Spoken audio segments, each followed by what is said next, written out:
Okay, so here's our sunset, and I've got my original drawing, and what I did to speed myself up, I took this and I put it on the printer, and I just made a couple of copies. Fa la la. And so this way I can play with that tonal study, and I can make it darker, I can make it lighter. It gives me an idea of where I'm going to go. So once I'm settled on that, now I could have drawn this on any paper. This is on a watercolor paper. I can use this to paint if I want to give up that initial drawing, because sometimes I will just do the drawing on a regular sheet of paper, but I knew I was going to paint this in this size, and I thought I'm just going to use the watercolor paper. But if I want to give myself a few samples or tests, and we're working bigger right now, a lot of artists will work tiny to get that color study done or figure out where they're at with it.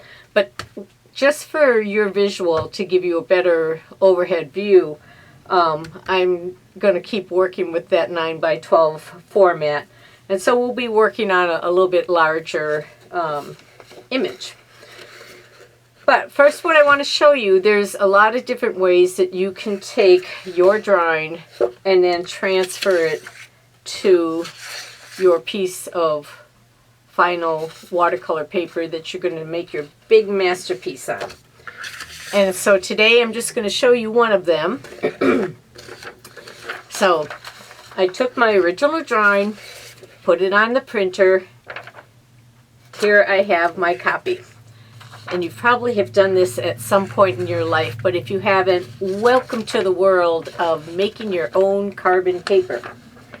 Back in my day, because I'm so old, you went to the store and you could buy carbon paper because everybody was typing, and that was the only way you could make multiple copies. Yes, I'm that old. But we are going to take our piece of paper and we're going to make our own carbon. Instead of it being a separate sheet that we layer in between, we're going to take just a number 2 pencil, any kind of soft pencil. A harder pencil, it's going to be hard for you to get much on there. But the number 2 or any B pencil, if you have an H on your pencil, that means it's a hard lead. But if it has a B, that's your softer one. And you all, or most of us, grew up with the number 2 pencil. Then we learned how to write with that. Now, I'm just to save time, because you're just coloring the back of your paper. If I don't have a lot in my drawing, I don't have to cover the whole back of the paper. But for just our little demonstration purposes, we're covering the whole back. Now I can hang on to this and I can keep using this over and over. So that's why this is such a great idea for you too. Even if you can't get like if I'm working on a bigger piece, but maybe I've got a face in there, or there's just elements of the painting. Because sometimes I do the drawing just directly on my paper. And I vary in how much detail I put. But if there's something that I want to at least have those shapes, I can take just a piece of paper or tracing paper, make a copy of that, keep that in the file so I can always come back to that shape, those images, and redo things. So what we're going to do, I've already colored everything in. The next step is I want to center it on my piece of paper if I have 2 different sizes, which I do in this case. the paper I'm going to be putting this on. It's New York Central. It's 140 rough. So this one's going to have a little bit more texture than a couple of the others that we've already got going. And I should show you that just so you can see where we're kind of going. Because if you remember, I told you what I'm showing you is what works for me, or one of the ways, some of the ways I work, because this is considered indirect painting.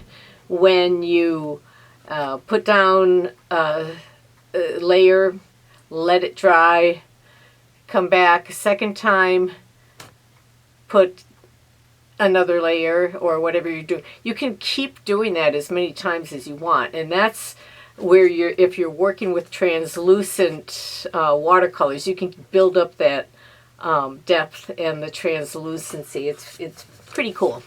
So what I've been doing is a couple of steps, so we can, because first I'm going to show you how we get started with transferring our drawing, and then I'm going to also show you, as I was speaking the other day in saying that I will mount the paper onto my Homosote board. I cannot talk. Or I will tape it to some type of surface. If I think I'm going to get it wet often and go through these processes. If I'm just doing a one shot, like all in one, I don't need to go through all this stretching and things. If I'm when you get more used to how many layers of, or how much water you're using, you'll recognize whether or not you really need to anchor your paper. But if what you're doing so far, you're ending up with a lot of ripples, you might want to start looking at mounting your paper in some respect. So let me come back to the drawing. I'm going to transfer my drawing, so I've put my pencil carbon on here. Now what's going to happen is when I make those lines, I will end up with a line on this. Now I could take some kind of masking tape. This is an artist tape that it's like the blue painter's tape. It's going to be gentle on my paper. I know that because it's intended to be used in that manner, and I think they must have a few more restrictions on. I have found I prefer to buy my artist tape from one of the reputable art vendors, an actual art store. I bought what was called an artist tape at one of the more craftier stores, and it was no better than the less expensive masking tape. Masking tape too, there again, the industry that I used to work in, we went through a lot of it, and some cases were a little bit stickier than others. Sometimes the paper was a little bit heavier, and the vendor said that, their sources could change at any time, so he never knew. So there's those kind of controls. So if you do find that you're using the tape and you're ripping your paper up, then it has too much grip. So what you might want to do is you just take your piece of tape, stick it to your shirt, your clothing, just it'll pick up a little lint and it'll make it a little less sticky so it doesn't tear everything off. So anyway, I don't usually lay this much. We'll just do the corners because I'm just going to lay this image out. Okay, let's switch to the overhead, and then I'm going to show you that for this image, really, I don't have to draw all the lines that, if I want to skimp and just kind of give myself touch points for I want to come from this point to this point. I don't have to draw that whole line in there because I might get my paper a little bit dirtier than I need to, or just be one more thing to clean up. So sometimes I would just go for the main focus, which would be your big black areas, and then the big shapes. We just want to follow those shapes. Now, one thing we'll get into that later. I do get so sidetracked. So let's go back to this. Okay, if you are having straight edges, just to save yourself some time, go ahead and make sure that they are reading correctly on your paper, and that would have to do with your horizon, your horizontal lines. So if I, for some reason, I didn't really go into that with this. My phone poles do have a slight angle to them. So, but if I were trying to add a horizon or work with one, it would basically be down here. And I'm just gonna, I can throw that in. All right, now I did just draw that big line there. The one thing you want to do is when you are doing this, let's just get all those lines done real quick. And hopefully I'm staying out of the drawing or the workspace here. I am wearing a bit of a small visor just to keep the overhead lights out of my vision because I'm so old. I have to protect my eyeballs, but you do too, so don't stare at the sun, folks. All right. Now, I am not going to sit here and make you watch me draw all of these lines, or if I do, I will speed it all up and I'll be quiet and stop talking to you. But this is what I just want a light line on my paper. I want to get those major shapes. See, I always do this. I go, well, you don't necessarily have to draw that line. But I do want to give myself a little bit of guidance. I want to make sure I've got like transformers and things going on here. And I would hate to misinterpret their location.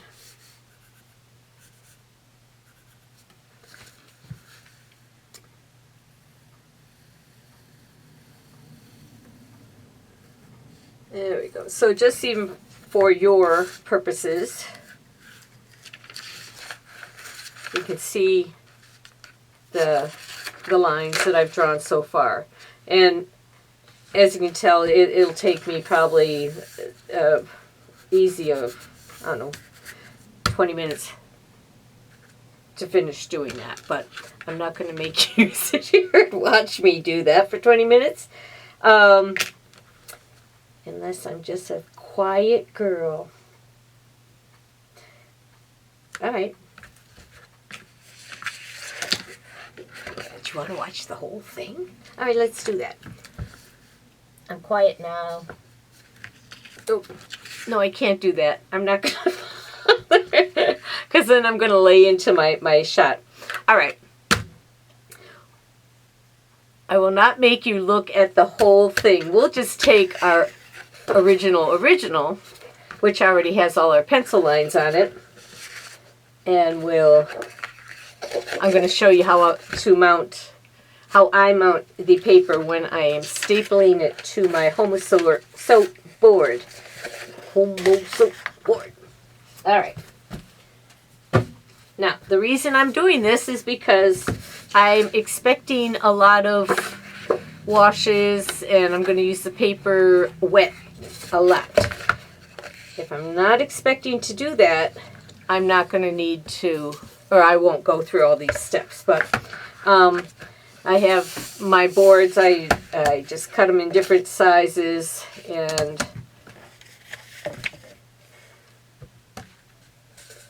I just also want to show you, you don't have to have a big fancy board to do things. You can work easily with clamps. And as you can see, this 9x12 fits lovely on just a standard old, this is a letter size, or legal size, clipboard. So I just clip the one edge on there. And the thing I like about this is I can just, you know, pull this out, flip it around. If that clamps on that way, I can change things around to the other side. And then I will use whatever for the clips. Your office clips, your paper clips, anything. You can use clothespins, whatever, your potato chip clipper thinger. So you can get creative. You don't have to run out and find or buy some fancy thing, or like with the fact that I'm using this Homa soap. It's just because that's what I use. So there you go. One other thing I want to let you know, and I'm still going to come back down here to the small camera again. If you look closely and we zoom in here, you can kind of see I've got a lot of extra paper, or not paper, but pencil on here. Now I'm going to pick that up because I've been, you know, scraping it with my other carbon things, a little transfer and everything else. So I tend to, before I get this paper really, really wet, I like to try to clean those areas up if I think I'm going to want.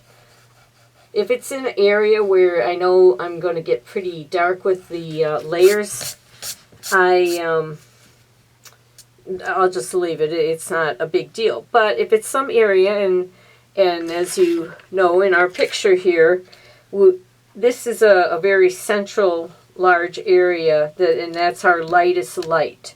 So we want to make sure that our paper reflects that also. Now I have read a lot of different artists. Everybody has their own approach. And I will lightly get rid of some lines just to break things up. I will give myself all this information, and then I'll go off on my own in the first place, or in another space. So sometimes I don't like the fact that if I leave my line too dark and then I ignore it while I'm painting. But once you get more into painting and just playing with it, rather than just trying to follow that line so precisely, your paintings will have a little bit more life to them. Certain things you do need to keep in the lines, but sometimes it's okay to color outside the lines, we know. Alright, so I just want to show you, if you are taking your eraser, you can use just a regular eraser. You can, there again, we have our rubber cement there, or whatever it's called, gum eraser. But I do have a warning. If you're using like one of your older erasers, make sure you kind of mark it off on, you know, make sure you have a clean edge. So clean it up a little bit before you start getting into your good paper, because you might find you're leaving some kind of residue. On the pink pearls, most times they're fine. Some people have said, oh, they leave something behind. I don't know that I've ever noticed that, and who knows, maybe it's just a batch. But as long as it's not leaving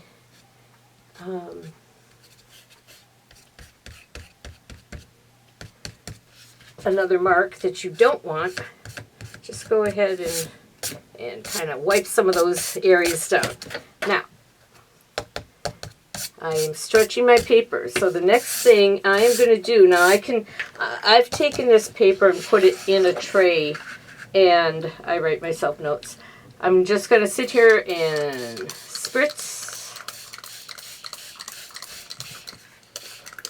I want to get basically an even layer of moisture on both sides of the paper. I just let that kind of sit and absorb a minute. Let's see. These pens are not waterproof. And it's just proven right there. So good idea to write in pencil.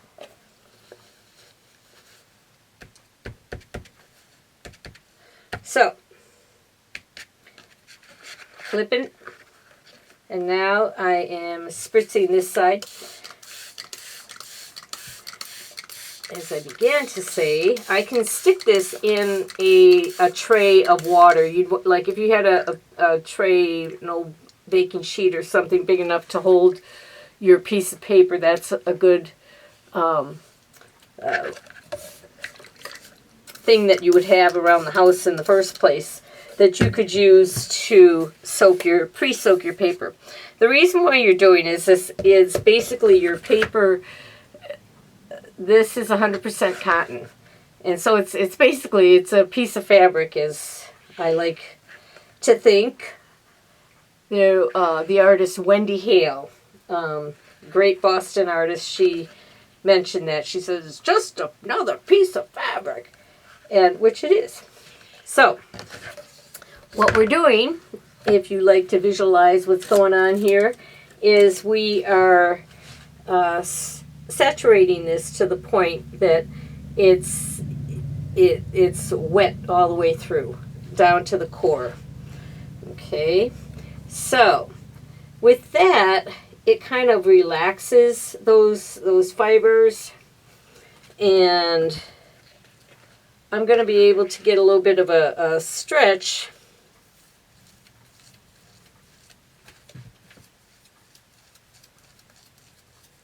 And it's not rippling up because everything is so wet. It's when things start to dry, you'll start to get a little bit, because it's not always drying evenly, depending on how you're working on your piece. So, and at the same time, I have done complete large paintings just using push pins in the corner.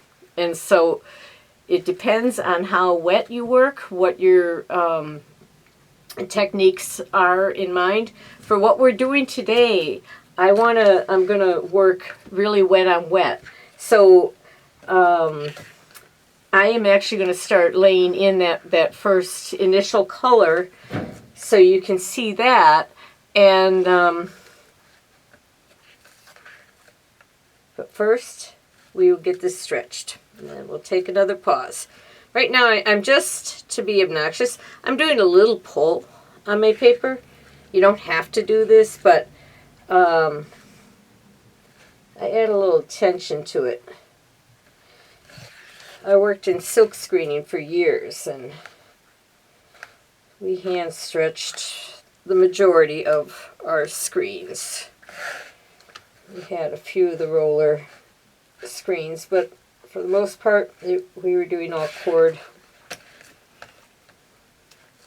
which to people that know silk screening, that will sound familiar to them, or they'll understand what I'm saying. The rest of you can go, what the heck is she talking about? Okay. I have an even layer of water everywhere. I am going to take my standard plain old, everybody's got one stapler, have it wide open. I like to start in the center of each side, and I try to keep everything, I think about how much space I'm going to use when I cut my mat, because I have to have, for traditional, I need probably at least a 1/4 inch, but I cut my own mats so I can go as tight as I want to. But if you are taking your masterpiece to your local framer, you might want to make sure you're leaving them at least a 1/2 inch to work with. because the mat will usually overlap the edge just a little bit. It depends, but usually they want to kind of clean up that edge. And of course now I'm putting staples, so I'm putting holes in my paper. Since it's all just laying there, nice and flat.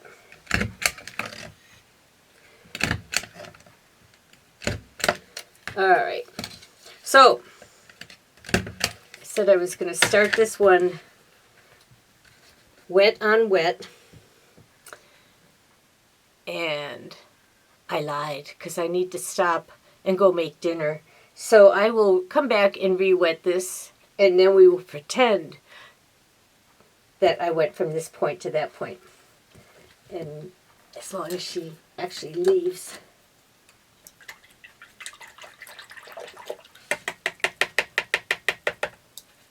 Ugh, I got another 10 minutes, forget it. I'm staying here. We're going to lay in this first color. And I guess I'm just going to use this big flat brush. Didn't really think about what I was going to paint with. I am using the Pro Art paints. When I painted these two others, this one I did do with this set of the Pro Arts, and the other one is done with some of my the higher end, the Winsor Newton. So, like last time, first thing we do is we go around and we reactivate everything, wake all the colors up, kind of take a visual of if I need to add anything to any of my hands. Do I need a refresher? I'm looking good here. So, right now I am going to switch back up to the overhead camera again, and I'm going to show you how I start dropping the colors in. I'm just using my little photograph, and I'm not making a big deal. I'm going to sit it there so hopefully you can see it well enough. Oh. I saw the little red dot, and it was kind of in my way, and I couldn't see if you... Okay. Enough of the glare off. All right. This area here, see how that's so light, and then we have, you know, the rest of this area is more just in the deeper blues and things. But what I want to do is I'm going to take a look at this, and I'm going to start just with my yellow. And in this area here where the sun is striking and illuminating the back of that cloud the brightest, I'm going to keep my paper white, or wet. White. I'm just not going to put any pigment in that area. And I have to be careful because right now my paper is saturated. So the paint's going to want to be moving all over the place. So this technique that we're doing right now, we're going to be laying in those brighter colors, and then we are just going to kind of grab and go. I'm going to start here with the bright lemon yellow, which on our little color chart here,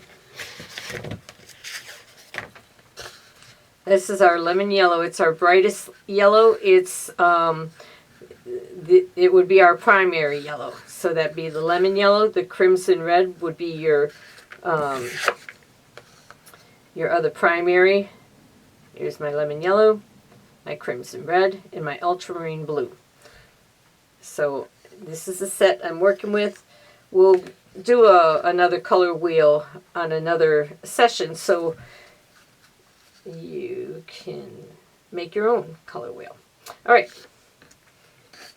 I'm just going to come in here, and I'm just dropping color in. Now, you look at that and you go, oh my goodness, that is sharp. Yes, it is.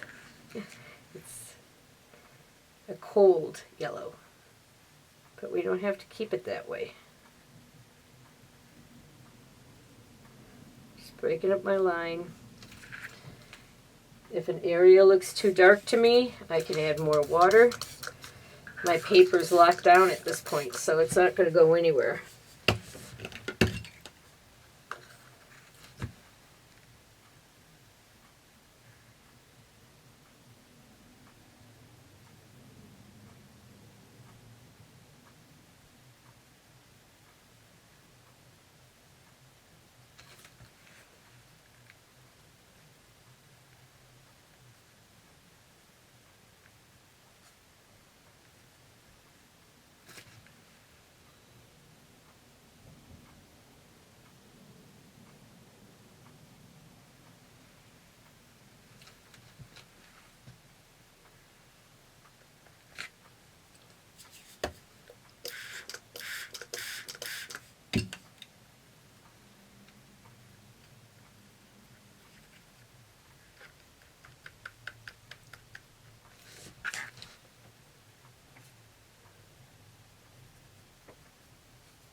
Alright, so you saw that I dropped in a bunch of the just yellow, and I just added a little bit of this rose, which is a pinky rose, or a pinky red, and I'm adding it to my orange yellow, and I'm going for kind of a peachy. I could do the same thing, go toward my vermilion, because what I see in my picture here is kind of a peach tone, and that's going to set off the deeper blues nicely too, because there again we're looking at those complementary colors. So if it sounds confusing, don't worry about it. I have a tendency to try. I'll give you more information than you probably really want to deal with, but you don't have to. You're not going to take it all in at one time. It's but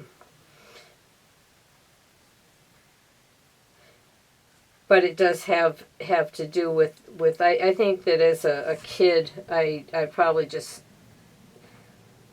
observed a lot and developed a lot of my ability to mix color because of the class that I had in 7th grade with an amazing art teacher / working artist. Made a big difference probably, but I didn't always have the option to take art because I had a lot of my electives were in music and choir,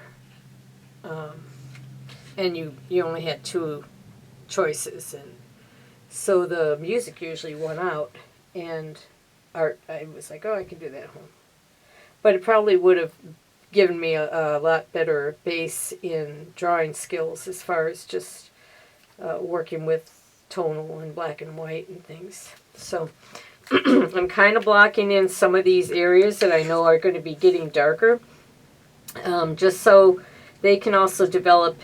And sometimes you might find that your lines disappear, and you might want to stop in between layers and just give it a little bit more distinction so you don't get lost. You don't have to just stop the minute that you've added paint. You can always go backward, kind of. Let's see. All right. But I am, as you can see, I'm still dropping color in here. I'm not really... let's look at this color chart too, this yellow-orange in this pan. It's a nice bright. And we also have the next Gamboge, which is the warmer. And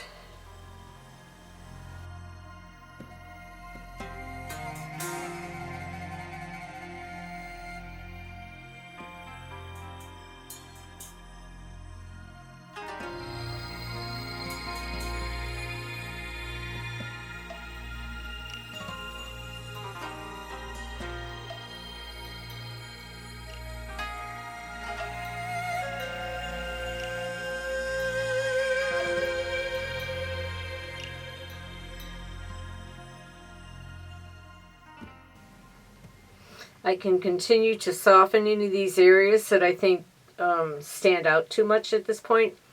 Everything's still wet, but I'm going to stop at this point and I'm going to let these colors continue to meld in.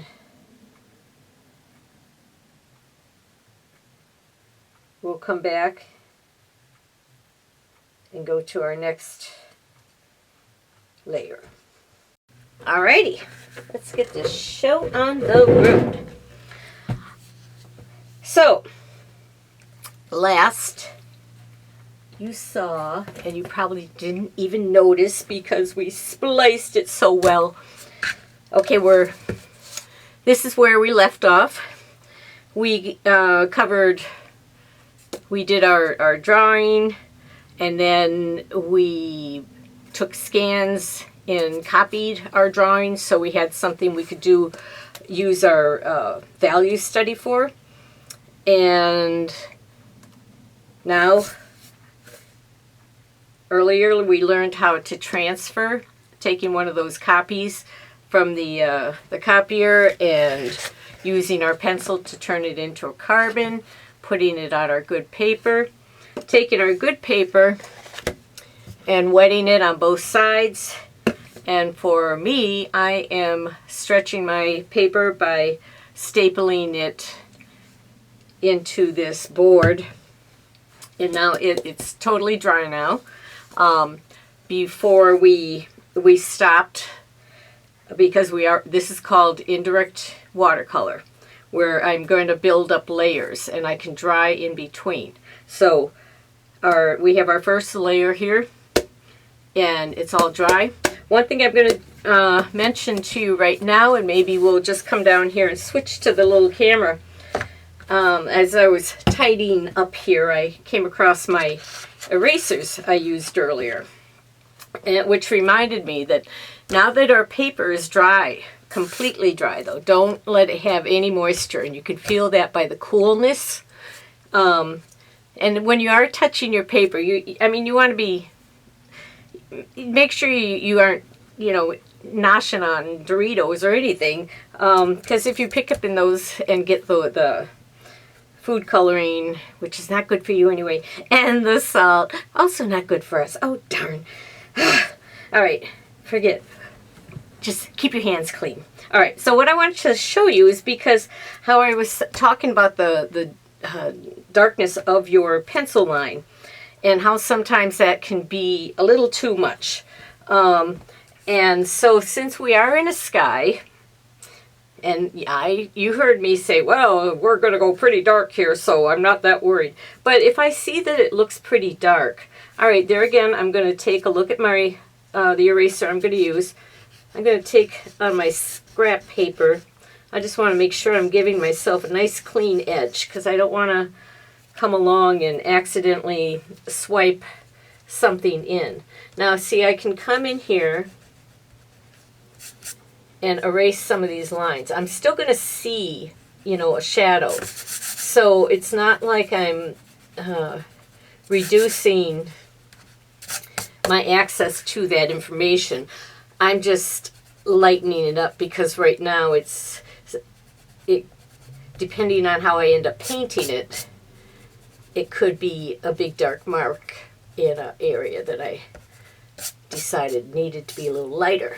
And then also when I was doing like kind of a sketch line with some of these power lines, I kind of filthed up the paper there. Now, when you can, try to go over your pigment, but as you can see, I kind of rubbed out that pigment too. But, shh, rulers always want to play.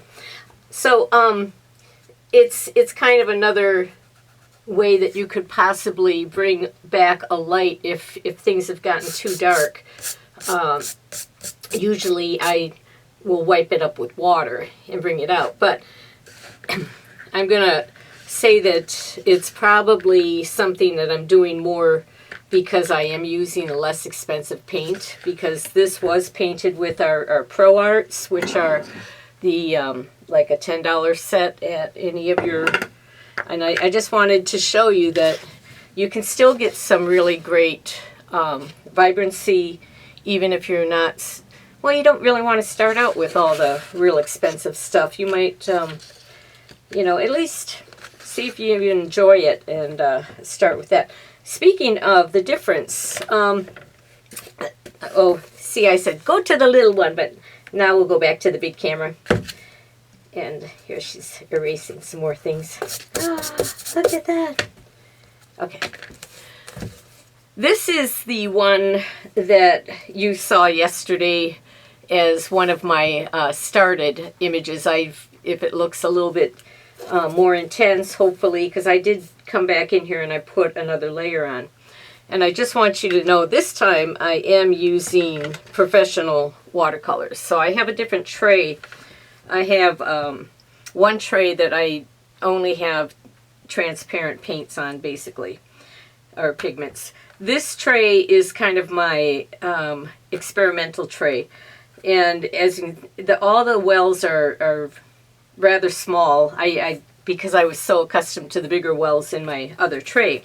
So I'm getting used to these again. But what I like about this is that this one has pigments on it that do have opacity. They're not all transparent. So this allows me to keep some of the pigments I might want to be experimenting with. It allows me to keep these separate from my other tray, and because I don't want to introduce opacity if I am working totally transparent. But on this one, I wanted to see, you know, I'm trying to make peace with some of these colors because I don't use them. I think, well, you know, no white. That's how I was raised when I first was taught watercolor. It was the white is the paper and all you need is this. And so when I do use the white, actually I'm finding I can rescue a lot of things that I thought, oh, I lost that or whatever. So it's fun to kind of experiment with different pigments, but I just wanted to show you where this one is at right now. And to let you know, I was not using these paints. Today we are going to come back to putting the second layer on. Now we had this one too, which is also begun, and this was also done with the Pro Art paints, and this is not locked down. So I want you to be aware that you don't have to run out and buy a board. You don't have to staple everything. With this heavier paper, as you see, it's dried pretty nicely flat. There's no reason we can't. What you might find if when you go to put it in a mat, if there's a slight ripple, the mat would hold down for the most part, because the mat and the glass, it kind of squishes everything together, yet it gives it breathing space, and that's the reason you're putting a mat on. Pastels and watercolors need to be placed under glass. I probably have said that amazing times in the same video. Who knows? Sorry. So we're going to come back to this one. So, totally dry. I have, I'm getting rid of a few of these darker lines up in my clouds that I think maybe at this point, maybe I don't want them as vibrant as they are on my little masterpiece. Now, the next thing I am going to do is I'm going to get my paints going here. This is a spray bottle that it has kind of a nice long stream there, and I can just get those pigments going. Now these were activated recently, you know, within 24 hours, so they're going to soften up very quickly.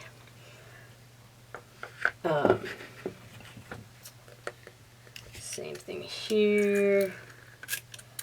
And our Pro Art, besides all the colors having a little bit of a opacity to begin with compared to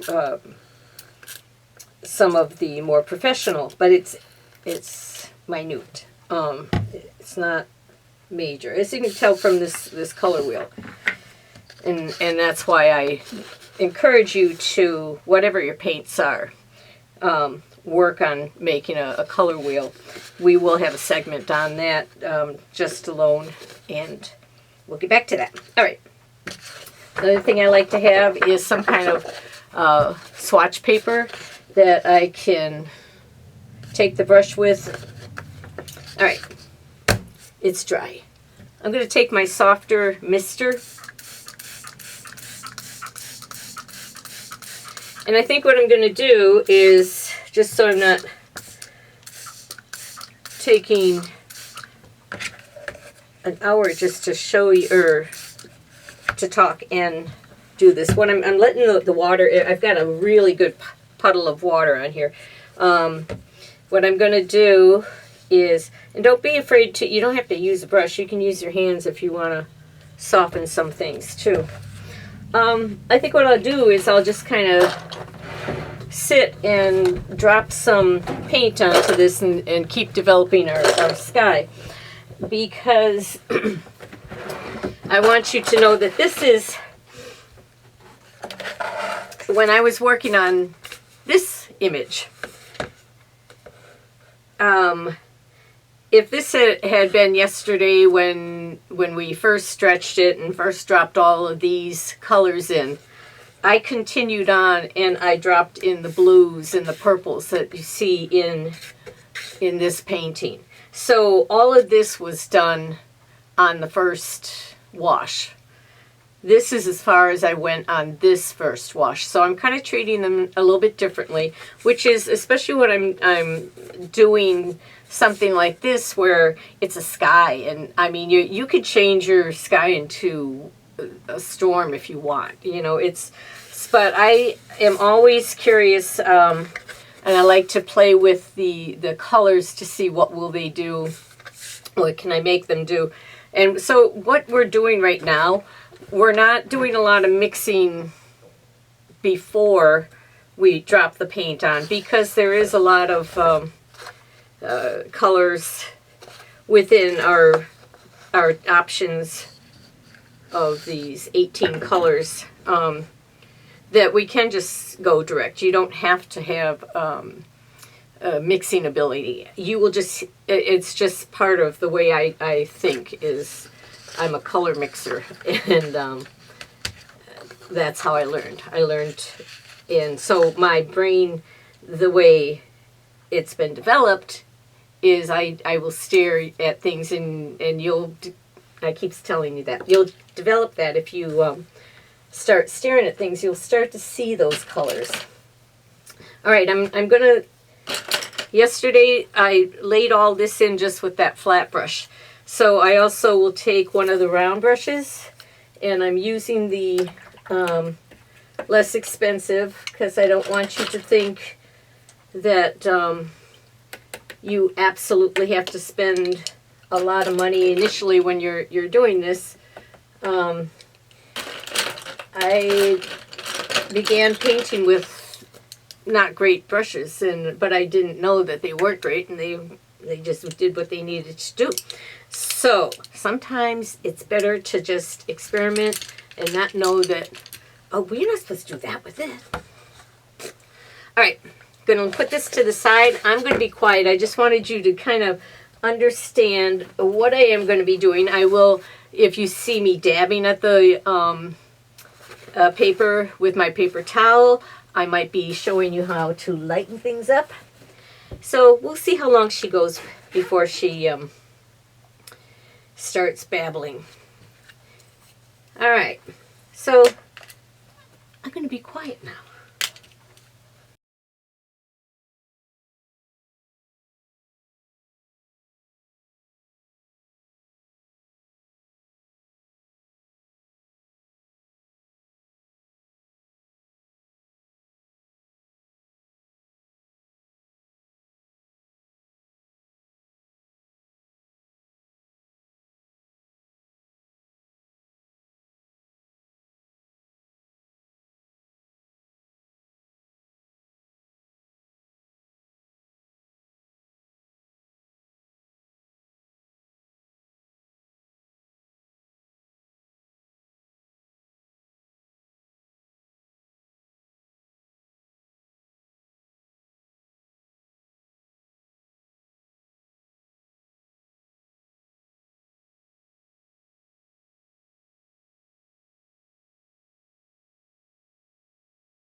I stopped because I wanted to let things dry, and it's actually in the low 80s today, so I could throw it out on the back porch and dry, set up pretty quick. For me, this is good because I haven't worked with these paints that much, and I can see that the brown is a chalkier color, but overall I think the image itself is looking pretty good. I'm probably going to come in for our third wash and darken clouds. I'm not necessarily going to work wet on wet at this point, because with the wet on wet, everything is, all my edges are going to stay soft. So I kept moving around as different areas would dry, and so you don't see as much traveling. And these are things that you'll get used to as you're working on your image, if you're working wet on wet and going into dry and dry, etc., etc. So right now I wanted, everything is very dry. It's still a little cool, but it is dry enough that it's not, my pigment is not going to be spreading. So I'm going to come in and I want to bring in my darks. I could keep my darks as along those lines that they are right now, but I'm going to push it a little bit harder because I just want to see what's going to happen. All right, so once again I'm going to be quiet and I'm just going to focus on painting. Now I will say, oh, I'm going to work with a dryer, but you might still see me pick up a spray bottle and spritz an area here and there as I'm working, and because also depending on what I'm doing, there might be some areas I want to soften up too. So, alrighty, let's get started. Everybody's got a red light. We're happy. And I'm going to be quiet.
Up there, you've got enough of an idea of what's going on here.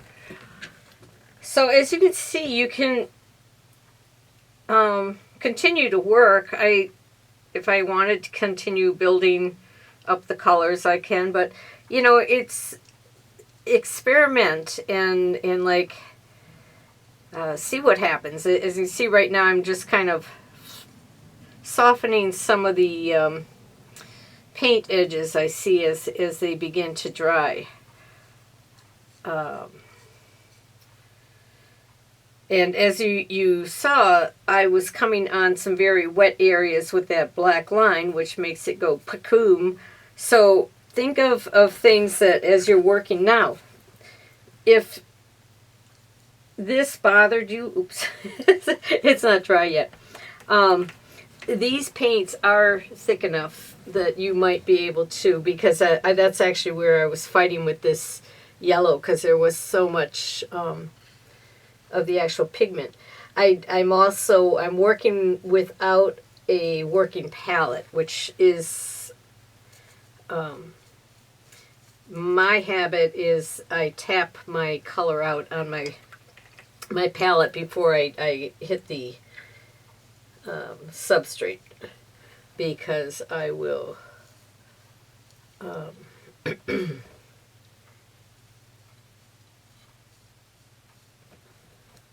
I can tell what the thickness is.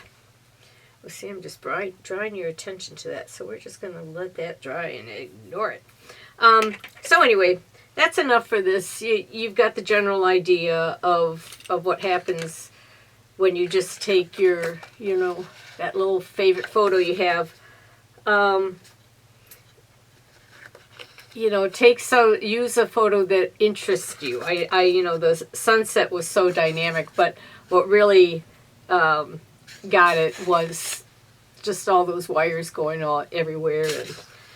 And so anyway, hope you learned something, and I hope we sped things up well enough. Oh yeah, also, I have a block that I can put up and keep my painting at an angle, and then I was kind of letting gravity do the work on some of the dropping of the paint and things like that.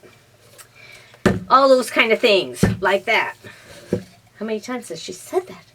All right, so I'll see you later. We'll go on to do something else, but that's enough for the sunset testing, and I hope you learned something today. And if you didn't, turn the channel and go listen to somebody else. Bye.